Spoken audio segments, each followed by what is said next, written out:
So hello दोस्तों की हाल चाल थोड़े सारे दा एक काफी तो स्वागत है मेरी एक नवी वीडियो। सो गाइस, जैसा कि इस वीडियो के थंबनेल पे आप देख के आए हो, इस वीडियो में हम क्या बात करेंगे पीएचडी की। कहां से? लवली प्रोफेशनल यूनिवर्सिटी से। तो इस बार जो लवली प्रोफेशनल यूनिवर्सिटी ने पीएचडी वाले बच्चों के लिए, जो पीएचडी करना चाहते हैं उनके लिए बहुत ही ज्यादा अच्छी है जो एक स्कीम निकाली है, या आप कह सकते हैं कि उनको एक बहुत अच्छा मौका दिया है कि उनकी जो फीस है बहुत ही ज्यादा कम कर दी गई है। सिर्फ 50,000 रुपए पर सेमेस्टर की फीस के ऊपर आप लवली प्रोफेशनल यूनिवर्सिटी से इस साल कर सकते हैं अपनी पीएचडी कंप्लीट। तो जो लोग भी पीएचडी करने के लिए सोच रहे हैं उनको इस वीडियो में सारी इन्फॉर्मेशन है बहुत ज्यादा डिटेल में बताने वाला हूं कि आपकी कौन कौन सी जो पीएचडी है वो लवली प्रोफेशनल यूनिवर्सिटी मतलब कि एलपीयू में अवेलेबल है, कितनी फीस रहने वाली है, कैसे आपकी एडमिशन होगी, क्या क्या एडमिशन प्रोसेस रहने वाला है, क्या इंपॉर्टेंट डेट्स रहने वाली है, लास्ट डेट क्या रहने वाली है, सारी चीजें आपके इस वीडियो के एंड तक मैं क्लियर कर दूंगा। तो वीडियो को बिना स्किप करे एंड तक देखना ताकि आपको सारी इन्फॉर्मेशन है बहुत ज्यादा डिटेल में समझ आ जाए। सबसे पहले आपको अगर जानना है किसी भी कोर्स के लिए तो आप आ जाएंगे उसकी ऑफिशियल वेबसाइट के ऊपर। आपको गूगल के ऊपर जाके क्या सर्च करना है, lq.in सर्च करते हैं आप लवली प्रोफेशनल यूनिवर्सिटी की ऑफिशियल वेबसाइट के ऊपर पहुंच जाएंगे, जहां पे जाके आपको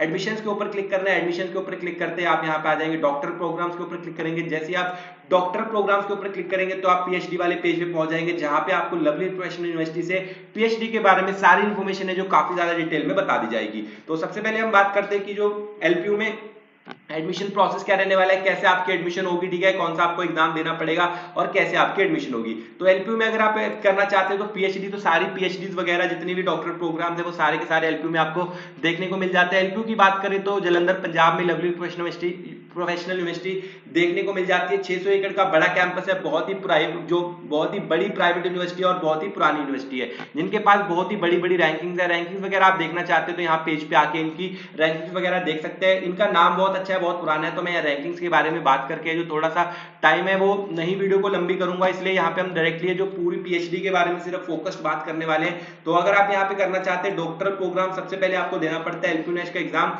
अब एलपीयूनेश का एग्जाम क्या है? एलपीयूनेश का जो एग्जाम है वो लवली प्रोफेशनल यूनिवर्सिटी का एडमिशन और स्कॉलरशिप एग्जाम है। अगर आप लवली प्रोफेशनल यूनिवर्सिटी में किसी भी कोर्स में एडमिशन लेना चाहते हैं, चाहे वो अंडर ग्रेजुएशन है, चाहे वो पोस्ट ग्रेजुएशन है, चाहे वो डॉक्टर प्रोग्राम है, सभी कोर्सेज में आपको जो एलपीयूनेश का एग्जाम देना क्या रहता है, कंपलसरी रहता है। अब यहाँ पे अगर आप किसी भी पीएचडी प्रोग्राम में एडमिशन ले रहे हैं तो आपको एलपीयूनेश का जो एग्जाम देना है जो कंपलसरी रहने वाला है। एलपीयूनेश का एग्जाम की जो ऑफिशियल फीस है वो बॉयज के लिए 1000 रुपीज है एंड गर्ल्स के लिए क्या है 500 रुपीज है। लेकिन अगर आप नीचे डिस्क्रिप्शन में दिए गए लिंक से जो अप्लाई करते हो एलपीयूनेश के एग्जाम के लिए तो आपको एलपीयूनेश के एग्जाम के ऊपर भी फ्लैट 50% का डिस्काउंट मिल जाता है। जिसके बाद है जो बॉयज के लिए फीस रह जाएगी 500 रुपीज, गर्ल्स के लिए फीस रह जाएगी 250 रुपीज। तो जो लोग एलपीयूनेश के एग्जाम देना चाहते हैं उनके लिए डायरेक्ट लिंक एलपीयूनेश एग्जाम के रजिस्टर के लिए नीचे डिस्क्रिप्शन में दिया गया है। अगर हम बात करें एलपीयूनेश की यहाँ पे, ठीक है, एलपीयूनेश का जो इंपॉर्टेंट डेट्स के बारे में बात करें तो जो इंपॉर्टेंट डेट्स आपकी रहने वाली है वो क्या रहने वाली है, जो ऑनलाइन रजिस्ट्रेशन है एलपीयूनेश के एग्जाम के लिए या पीएचडी के लिए एलपीयू, ठीक है, पीएचडी के लिए कहां से एलपीयू से उस 12 फरवरी 2024 से है जो स्टार्ट हो चुकी थी। लास्ट डेट जो रहने वाली है वो 8 मई 2024 रहने वाली है एलपीयूनेश के लिए, ठीक है, एलपीयूनेश एग्जाम पीएचडी के लिए आपकी लास्ट डेट रहने वाली है 8 मई 2024। तो 8 मई 2024 से पहले पहले जो आपको रजिस्टर करना पड़ेगा एग्जाम के लिए और एग्जाम में जो देना पड़ेगा। एग्जाम देना कंपलसरी है, ठीक है, बिना एलपीयूनेश एग्जाम के आपकी यहाँ पे एडमिशन नहीं होने वाली। उसके बाद एंट्रेंस टेस्ट की बात करें तो एंट्रेंस टेस्ट है जो आपका 10 से 12 मई के बीच में आपका एंट्रेंस टेस्ट है जो होने वाला है। रिजल्ट, अगर आप रिजल्ट की बात करें तो 18 मई 2024 को आपका रिजल्ट है जो आ जाएगा। उसके बाद आपको इंटरव्यू देना पड़ेगा, तो इंटरव्यू के लिए आपको स्लॉट बुकिंग करनी पड़ेगी। स्लॉट बुकिंग की जो डेट है 18 मई से 21 मई के बीच बीच में आपके पास टाइम रहेगा कि आप कोई भी अपने अकॉर्डिंग जो इंटरव्यू डेट है शेड्यूल कर सकते हो। इंटरव्यू कौन कौन सी डेट्स आपके पास अवेलेबल रहेगी, 25 मई से 31 मई के बीच में आप अपने अकॉर्डिंग कोई भी जो डेट है वो चूज कर सकते हो अपने इंटरव्यू के लिए। और फिर आपका 25 मई से 31 मई के बीच में ही इंटरव्यू है जो कंडक्ट किया जाएगा। उसके बाद आपका जो 5 जून को है रिजल्ट आ जाएगा इंटरव्यू को। 5 जून को आपको पता लग जाएगा कि आप यहाँ पे पीएचडी में आपकी एडमिशन हो रही है या नहीं हो रही। अगर आपकी एडमिशन हो रही होगी तो लास्ट डेट आपके पास टोटल फीस वगैरह सबमिट करके सारे डॉक्यूमेंट्स वेरिफिकेशन कराने का जो लास्ट डेट रहने वाली है वो रहने वाली है 30 जून 2024। बट है जो पीएचडी के लिए रजिस्टर करने के लिए जब आपको अपना एडमिशन प्रोसेस स्टार्ट करना है उसके लिए लास्ट डेट रहने वाली है 8 मई 2024। तो 8 मई से पहले पहले अपने आप को रजिस्टर कर ले अगर आप यहां से पीएचडी वगैरह करने का सोच रहे हैं। एलपीयूनेश के एग्जाम के ऊपर भी आपको फ्लैट 50% का डिस्काउंट मिल रहा है। अब कुछ खास बात है जिसका आपको ध्यान रखना है कि जो एलपीयूनेश का एग्जाम होने वाला है वो ऐसे तो वो दो मोड्स में कंडक्ट होता है, ऑनलाइन मोड भी और सेंटर बेस्ड एग्जाम भी। बट जो पीएचडी वाले बच्चे हैं उनके लिए जो यहाँ पे एग्जाम रहने वाला है वो सिर्फ सेंटर बेस्ड एग्जाम रहने वाला है, ठीक है, मतलब कि आपको सेंटर पे जाके एग्जाम देना पड़ेगा। अब क्या सेंटर का मतलब क्या है कि जो एलपीयूनिवर्सिटी के सेंटर्स है वो बहुत ज्यादा अवेलेबल है, हर जगह में सिटीज में आपको देखने को मिल जाएंगे। टेस्ट सिटीज पे क्लिक करोगे तो आपको पता लग जाएगा कि कौन कौन सी जगह पे आपको देखने को मिल जाता है। तो आंध्र प्रदेश, असम, बिहार, चंडीगढ़, छत्तीसगढ़, आप जहां से भी बिलोंग करते हैं आपके नियरेस्ट जो एलपीयूनिवर्सिटी का सेंटर है आप वहां जाके एग्जाम दे सकते हैं। जैसे अगर हम हरियाणा की एग्जाम्पल ले, जो लोग गुड़गांव से बिलोंग करते हैं वो गुड़गांव में जाके एग्जाम दे सकते हैं, जो करनाल से बिलोंग करते हैं वो करनाल में एग्जाम दे सकते हैं, या जिनके गांव या शहर करनाल से पास में है वो करनाल में जाके एग्जाम दे सकते हैं। तो हरियाणा में ये सारे सेंटर्स है जो एलपीयूनिवर्सिटी के एग्जाम के लिए अवेलेबल है।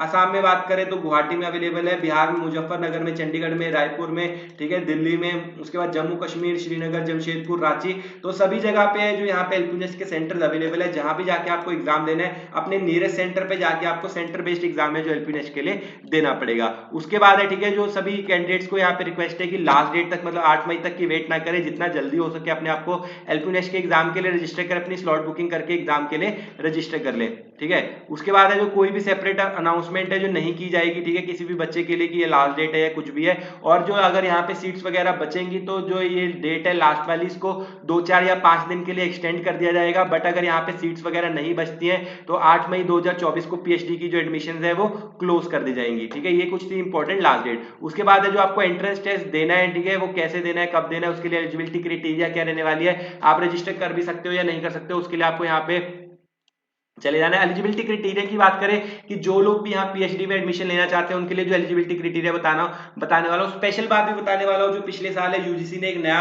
एलिजिबिलिटी क्राइटेरिया निकाला था कि जिन लोगों के पास 4 साल की डिग्री है वो भी डायरेक्टली एडमिशन ले सकते हैं पीएचडी प्रोग्राम्स में। उसके बारे में बहुत ज्यादा डिटेल में बात करने वाले हैं, तो बिना स्किप करके देखना इस पार्ट को।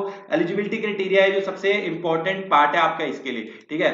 वहीं पे अगर हम बात करें एलिजिबिलिटी क्राइटेरिया की, जो कि नॉन एग्रीकल्चर प्रोग्राम रहने वाले, मतलब एग्रीकल्चर की पीएचडी को छोड़ के जितनी भी पीएचडी प्रोग्राम्स हैं उन सब के लिए एलिजिबिलिटी क्राइटेरिया क्या रहने वाला है। यहाँ पे टोटल 3 एलिजिबिलिटी क्राइटेरिया रहने वाला है जिसके तहत आप एडमिशन ले सकते हो। सबसे पहला क्या है, या तो आपके पास कितने, आपके 55% मार्क्स है मिनिमम, किसमें आपके पास मास्टर डिग्री है 2 साल की और आपके पास 3 साल की बैचलर डिग्री है, मतलब आपने पहले बैचलर डिग्री की और फिर मास्टर डिग्री आपने कंप्लीट कर ली, तो आपके और आपके मिनिमम 55% मार्क्स है तो आप एलिजिबल है यहाँ पे एडमिशन लेने के लिए। उसके साथ साथ आपको एलपीयूनिवर्सिटी का एग्जाम देना पड़ेगा, एलपीयूनिवर्सिटी का एग्जाम क्लियर करना पड़ेगा, फिर उसके बाद आपको इंटरव्यू क्लियर करना पड़ेगा। तो सबसे पहले एलिजिबिलिटी क्राइटेरिया यही है कि आपके पास क्या होना चाहिए, बैचलर डिग्री होनी चाहिए 3 साल की, मास्टर डिग्री होनी चाहिए 2 साल की, उसके बाद एलपीयूनिवर्सिटी का एग्जाम दो, इंटरव्यू क्लियर करो, मिनिमम 55% मार्क्स है तो आपकी एडमिशन है डन हो जाएगी। दूसरा यहाँ पे आपके पास ऑप्शन रहती है कि अगर आपके पास यहाँ पे यूजीसी की अप्रूव्ड मतलब 4 साल की डिग्री है, जो दूसरा रूल है कि जो डायरेक्टली 4 साल की डिग्री के बाद भी एडमिशन ले सकते हैं, उसमें पहला रूल ये है कि आपको सबसे पहले अगर आपके पास 4 साल की डिग्री है, किसी कोई भी बैचलर डिग्री 4 साल की आपने कर रखी है, यूजीसी अप्रूव्ड है, आपके मिनिमम 55% मार्क्स हैं और आप मास्टर प्रोग्राम के फर्स्ट ईयर में है, आपने मास्टर प्रोग्राम का फर्स्ट ईयर कंप्लीट कर लिया, तो आप डायरेक्टली है जो पीएचडी प्रोग्राम के लिए एलिजिबल है और पीएचडी प्रोग्राम में एडमिशन है ले सकते हैं। अब जिन बच्चों ने यहाँ पे मास्टर प्रोग्राम नहीं किया उनके लिए क्या रूल है कि अगर किसी बच्चे के यहाँ पे, ठीक है, 4 साल की डिग्री उन्होंने कंप्लीट कर रखी है, जैसे मैं अपनी खुद की एग्जांपल लूं, मैंने अपनी बीटेक कंप्यूटर साइंस इंजीनियरिंग की 4 साल की डिग्री है जो कंप्लीट कर रखी है और मैं यहाँ पे कंपनी में काम कर रहा हूँ, ठीक है, तो यहाँ पे आप डायरेक्टली एडमिशन ले सकते हैं पीएचडी में। लेकिन उसके लिए रूल क्या है, एक बार ध्यान से सुने कि आपकी 4 साल की आपके पास बैचलर्स डिग्री होनी चाहिए, बैचलर डिग्री में मिनिमम आपके 75% मार्क्स होने चाहिए, 75% से कम मार्क्स है तो आप यहाँ पे एडमिशन नहीं ले पाएंगे, मिनिमम 75% आपके मार्क्स होने चाहिए और उसके बाद आपके पास मिनिमम 3 साल का जो एक्सपीरियंस है वो होना चाहिए, किसमें, या तो टीचिंग फील्ड में या रिसर्च की फील्ड में या इंडस्ट्री में। तो अगर आपके पास, ठीक है, 4 साल की डिग्री और 3 साल का एक्सपीरियंस है और 75% मार्क्स है तो आप डायरेक्टली ये तो यहाँ पे एडमिशन ले पाएंगे किसी भी पीएचडी प्रोग्राम में, ठीक है।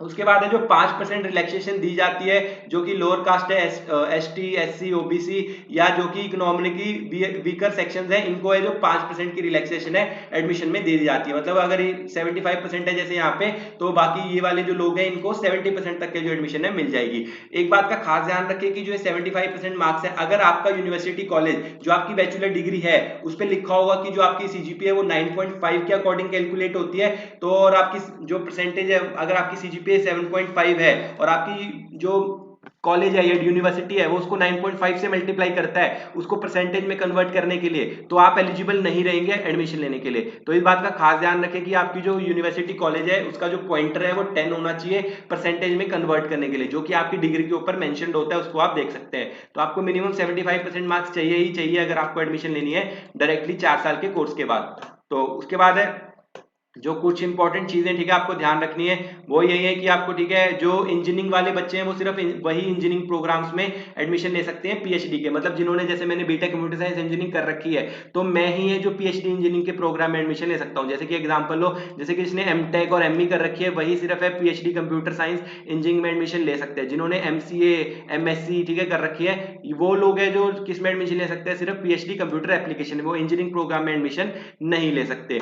उसके बाद अगर हम बात करें सिलेक्शन क्राइटेरिया की, तो सिलेक्शन क्राइटेरिया बहुत ज्यादा सिंपल है। आपको ऑलरेडी बताया कि सबसे पहले आपको एलपीनेश का एग्जाम देना पड़ेगा। आपको एलपीनेश का एग्जाम अगर क्लियर होगा तो आपको इंटरव्यू के लिए मैसेज आएगा, इंटरव्यू आप शेड्यूल करेंगे, इंटरव्यू देंगे, इंटरव्यू क्लियर करेंगे तभी जो आपकी एडमिशन है यहाँ पे पीएचडी प्रोग्राम में होने वाली है। अब यहाँ पे जो एलपीनेश का एग्जाम रहता है उसकी वेटेज रहती है 70% की, जो इंटरव्यू रहती है उसकी वेटेज रहती है 30% की। दोनों की वेटेज को कंबाइन करके अगर आप क्वालिफाई कर पाते हैं तो आपकी एडमिशन हो जाएगी। अब कौन से लोग हैं जिनको एलपीनेश का एग्जाम देने की जरूरत नहीं है, ठीक है, जिन लोगों के पास यहाँ पे, जिन लोगों ने यहाँ पे यूजीसी का नेट जेआरएफ का एग्जाम क्लियर कर रखा है, या आप बात करें सीएसआरआई का एग्जाम क्लियर कर रखा है, या गेट का एग्जाम, या जीपीएटी का एग्जाम क्लियर कर रखा है, या जिन्होंने एमफिल क्लियर कर रखी है रेगुलर मोड में, उन लोगों को एलपीनेश का एग्जाम देने का कंपलसरी नहीं है, वो एग्जाम को स्किप कर सकते हैं। बट जो इंटरव्यू है वो सबके लिए जो कंपलसरी रहने वाला है। जो लोग है एलपीनेश का एग्जाम नहीं देने वाले उनके लिए जो 100% एडमिशन की जो वेटेज रहने वाली है वो इंटरव्यू के ऊपर डिपेंड करेगी कि आपका इंटरव्यू कैसा जाता है, उसके ऊपर डिसीजन लिया जाएगा कि आपको यहाँ पे एडमिशन दी जाएगी या नहीं दी जाएगी।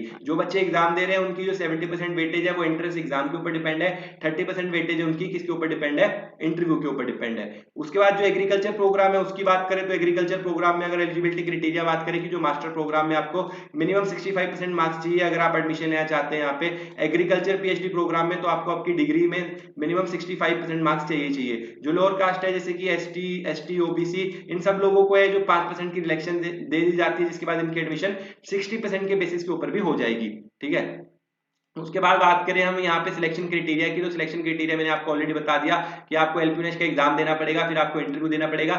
एग्रीकल्चर वाले प्रोग्राम के लिए जो एलपीनेश की वेटेज है वो 80% की है और इंटरव्यू की वेटेज 20% की है। तो जो लोग भी एग्रीकल्चर में एडमिशन ले रहे हैं उनको ज्यादा फोकस करना है एलपीनेश के एग्जाम के बेसिस के ऊपर, इंटरव्यू भी क्लियर होना चाहिए, बट ज्यादा जो वेटेज है वो 80% की एलपीनेश के एग्जाम के ऊपर है। ठीक है, अब कुछ कोर्सेज है जो मैंने आपको एक ऊपर एलिजिबिलिटी क्राइटेरिया बताया कि जो डायरेक्टली 4 ईयर के प्रोग्राम के बाद एडमिशन ले सकते हैं पीएचडी प्रोग्राम में, उसमें कुछ एक्सेप्शन भी है। ये जो यहाँ पे पूरी लिस्ट दी गई है इनमें से किसी भी प्रोग्राम में आप 4 साल की डिग्री के बाद डायरेक्टली एडमिशन नहीं ले सकते। ठीक है, कुछ ही कोर्सेज है जैसे कि अगर आप PhD computer science computer application करना चाहते हैं तो उसमें आप डायरेक्टली एडमिशन ले सकते हैं। अदरवाइज जो यहाँ पे लॉ प्रोग्राम है, एजुकेशन प्रोग्राम है या फार्मेसी के प्रोग्राम है, इसकी पीएचडी में आप डायरेक्टली 4 साल के प्रोग्राम के बाद जो एडमिशन नहीं ले सकते।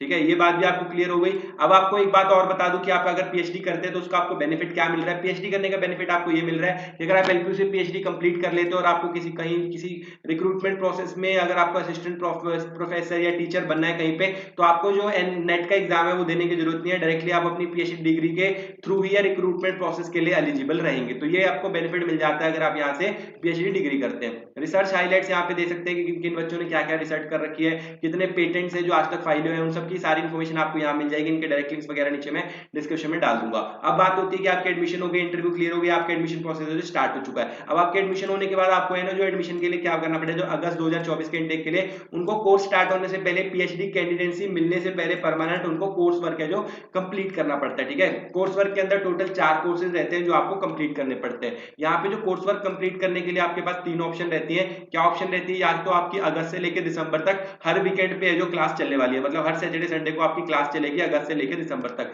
दूसरा ऑप्शन है, ठीक है, आपकी 4 दिन है जो क्लासेस यहाँ पे चलने वाली है। ठीक है, क्या चलने वाली है, 4 दिन आपकी क्लासेस चलने वाली है अगस्त से दिसंबर तक, महीने में 4 दिन। या आपके पास ऑप्शन रहेगी कि सिर्फ दिसंबर के महीने में टोटल 15 दिन क्लासेस लगा दो। तो कोर्स वर्क कंप्लीट करने के लिए ये 3 ऑप्शन आपके पास अवेलेबल है। और ज्यादा डिटेल में बताओ कि कोर्स वर्क के अंदर कौन कौन से जो कोर्सेज है आपको कंप्लीट करने पड़ेंगे। तो सबसे पहले कि जो आपको कोर्स वर्क करना है मैंडेटरी, अगर आपको पीएचडी करनी है 14 क्रेडिट्स आपको मिलने वाले कोर्स वर्क के लिए। कोर्स वर्क में जो आपकी टोटल 4 कोर्सेज आने वाले हैं जो आपको कंप्लीट करने हैं वो कौन से करने हैं, research and publication ethics, research and methodology, academic writing and presentation skill and research similar. ये सारे प्रोग्राम है जो आपको करने पड़ेंगे कंप्लीट कोर्स वर्क के लिए। मिनिमम 75% आपको कोर्स वर्क में अटेंडेंस है जो मैंडेटरी रहने वाली है। आप इनमें से कोई भी ऑप्शन है जो चूज कर सकते हैं अपनी क्लासेस के लिए, ठीक है। जो भी तो जितनी भी क्लासेस आपकी यहाँ पे लगने वाली है उसमें आपको मिनिमम 75% अटेंडेंस मैंडेटरी रहेगी, अदरवाइज आपको फाइनल टर्म एग्जाम आपको नहीं दिए जाने वाले एग्जाम, ठीक है। उसके बाद आपको जो कोर्स वर्क को क्लियर करने के लिए मिनिमम 55% मार्क्स चाहिए और इंडिविजुअल यहाँ पे मतलब यहाँ टोटल चारों कोर्सेज में मिला के जो आपके फाइनल मार्क्स होने चाहिए मोर देन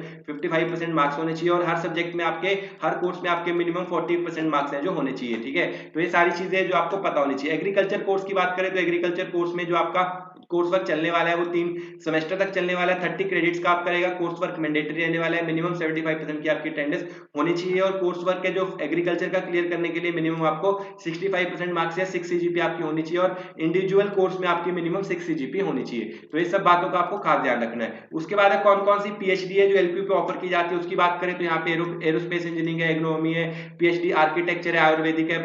तो जितनी भी आप पीएचडी के बारे में सोच सकते हैं सारे डॉक्टरल प्रोग्राम है जो एलपीयू में ऑफर किए जाते हैं, जिसकी लिस्ट आपके सामने यहाँ पे पूरी अवेलेबल है। अब जो सबसे इंपॉर्टेंट बात है जिसके बारे में हम बात करने वाले हैं वो रहने वाला है फीस स्ट्रक्चर। जैसे कि मैंने आपको वीडियो के शुरुआत में भी बताया था कि इस साल है जो एलपीयू ने अपना फीस स्ट्रक्चर है काफी ज्यादा कम कर दिया है। तो अगर यहाँ पे आप किसी भी कोर्स की जो यहाँ पे पीएचडी करना चाहते हैं, management, engineering, agriculture, pharmaceutical science, law, agriculture, planning, हर कोर्स की जो फीस है वो पर सेमेस्टर कितनी है, सिर्फ 50,000 रुपीज पर सेमेस्टर आपकी फीस है रहने वाली है। कोई भी पीएचडी आप यहाँ से कर रहे हैं पर सेमेस्टर फीस आपकी 50,000 रहने वाली है। उसके अलावा भी जब आप एलपीयू का एग्जाम दे रहे हैं तो आपको अप टू 50% तक की स्कॉलरशिप मिल जा रही है, जिसके बाद आपकी जो पर सेमेस्टर फीस है as low as 25,000 rupees per semester हो सकती है। अगर आप कैटेगरी 3 की कट ऑफ भी लाते हैं और 30% स्कॉलरशिप भी मिलती है तब भी आपकी जो स्कॉलरशिप मिलने के बाद पर सेमेस्टर फीस है वो 35,000 रुपीज है तक हो सकती है। मतलब मिनिमम अगर आपको कैटेगरी 3 की स्कॉलरशिप भी मिलती है तो आपकी पर सेमेस्टर फीस कितनी हो जाएगी, 35,000 रुपीज पर सेमेस्टर, जो कि स्कॉलरशिप फीस बहुत ही ज्यादा कम है। आपके लिए काफी अच्छी अपॉर्चुनिटी है जो लोग पीएचडी करना चाहते हैं।